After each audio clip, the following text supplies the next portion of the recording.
2021-এ Reliance Jio 5G আনতে চলেছে ভারতবর্ষের মার্কেটে। সেই জন্য ভারতবর্ষের মার্কেটে একের পর এক 5G ফোন আসবে, সেটাই স্বাভাবিক ব্যাপার। এবং এইরকমই একটা ফোন আসার খবর শোনা যাচ্ছে, সেটা হচ্ছে Realme V5। Realme V5 গতকাল চীনের মার্কেটে লঞ্চ হয়ে গেছে, বেশ অ্যাগ্রেসিভ প্রাইসিংয়ের সঙ্গে লঞ্চ হয়েছে এবং ভালো ভালো জিনিসও আপনাদেরকে প্রোভাইড করা হচ্ছে। তো আজকে সমস্ত ডিটেলস আপনাদের সাথে শেয়ার করব। আর এখনও পর্যন্ত আমার চ্যানেলটাকে যদি আপনারা সাবস্ক্রাইব না করে থাকেন তাহলে সাবস্ক্রাইব করে দিন, কারণ এইরকমই নিত্য নতুন টেক জগতের ভিডিও কিন্তু আসতে থাকে আমার চ্যানেলে।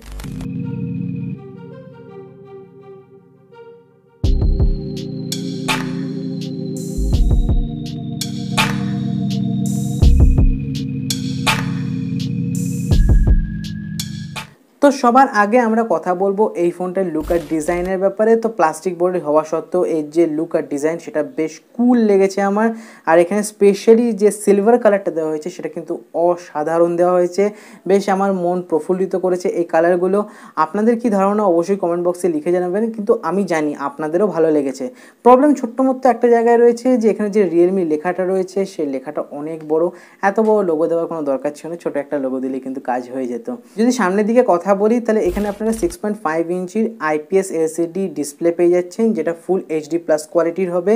এবং এখানে হাই রিফ্রেশ রেট থাকছে, 90 হার্টসের রিফ্রেশ রেট কিন্তু থাকছে এই ফোনটার মধ্যে। আমরা দেখেছি রিয়েলমি কিন্তু এখন মিড বাজেট রেঞ্জের ফোনগুলোতে IPS LCD ডিসপ্লে তো দিচ্ছেই, তার সাথে হাই রিফ্রেশ রেট প্রোভাইড করছে। রিয়েলমি 6i সেখানে আমরা 90 হার্টসের রিফ্রেশ রেট যুক্ত একটা স্ক্রিন দেখতে পেয়েছি। তাহলে সেক্ষেত্রে এখানেও যে থাকবে না সেটা তো অস্বাভাবিক ব্যাপার হবে, তো ওরা কিন্তু প্রোভাইড করে দিয়েছে। এবার আমরা কথা বলবো সবথেকে গুরুত্বপূর্ণ অ্যাসপেক্ট নিয়ে, মেন প্রাণ কেন্দ্র, সেটা হচ্ছে এর প্রসেসর, আর সেটা হচ্ছে Dimensity 720 প্রসেসর। এখন Dimensity 720 প্রসেসর যেটা, সেটা একটা 5G প্রসেসর এবং এখানে কিন্তু আপনারা 5Gর সুবিধা পেতে চলেছেন। এছাড়া এই যে চিপসেটটা সেটাও কিন্তু বেশ ক্যাপেবল। এটা 7 ন্যানোমিটারের ওপর বেস্ট একটা চিপসেট, আর এখানে আপনারা দুটো হাই পারফরমেন্স কোর পেয়ে যাবেন Cortex A76 এবং বাকি 6টা এফিশিয়েন্ট কোর পেয়ে যাবেন Cortex A55, যেটা বেশ ইমপ্রেসিভ।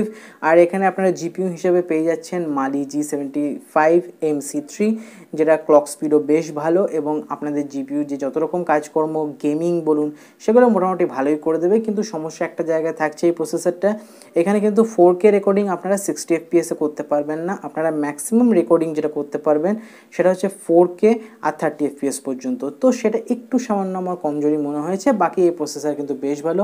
কম টাকায় 5G অপশনস মিডিয়াটেকের পক্ষ থেকে, এর থেকে ভালো আর কিছু হয় না। কিন্তু এই প্রসেসরটা স্ন্যাপড্রাগনের 695G, অর্থাৎ যেটা সবথেকে কম দামি 5G প্রসেসর স্ন্যাপড্রাগনে, তার থেকে দুর্বল। এই প্রসেসরটা মোটামুটি আপনারা 720G ক্যাটাগরি ধরতে পারেন, তো সেই ক্ষেত্রে দামটা 14,000-15,000 রুপিস হয়েছে, তো বেশ ইমপ্রেসিভই আমার মনে হয়েছে। আর যদি ক্যামেরা সেকশনে কথা বলেন তো এখানে টোটাল 4টে ক্যামেরা থাকছে।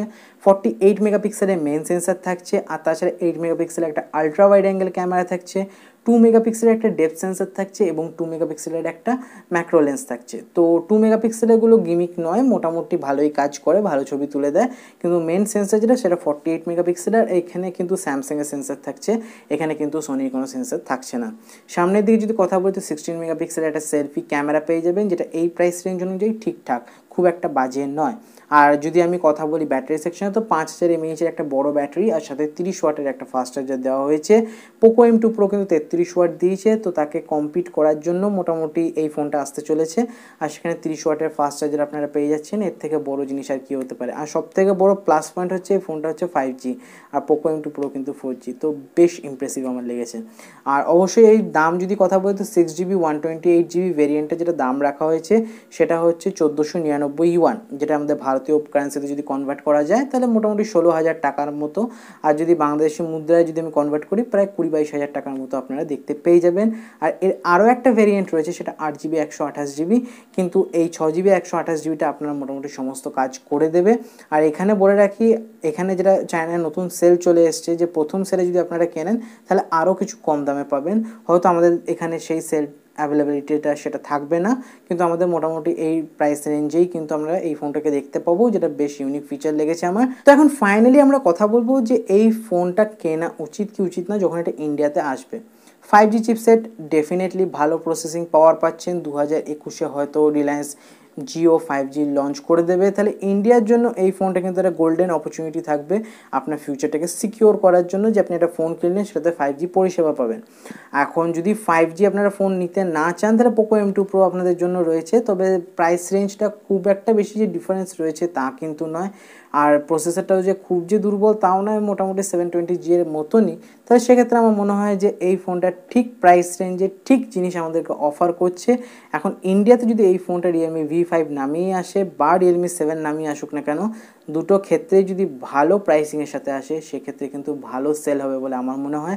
আপনাদের কি মতামত অবশ্যই কমেন্ট বক্সে লিখে জানাবেন। আজকের ভিডিও এখানেই শেষ করব, কিন্তু ভিডিও শেষ করার আগে আপনাদের কাছে একটা ছোট্ট অনুরোধ থাকবে যে যদি ভিডিওটা ভালো লেগে থাকে তাহলে লাইক বাটন অবশ্যই প্রেস করবেন, চ্যানেলটাকে সাবস্ক্রাইব করে পাশে যে বেল আইকন সেটাকেও অন করে অল করে দিন। এতে কী হবে, আমি যখন নতুন কোনো ভিডিও আপলোড করব সবার আগে নোটিফিকেশান আপনাদের কাছে পৌঁছে যাবে। দেখা হচ্ছে পরবর্তী ভিডিওতে, ততক্ষণের জন্য বিদায়।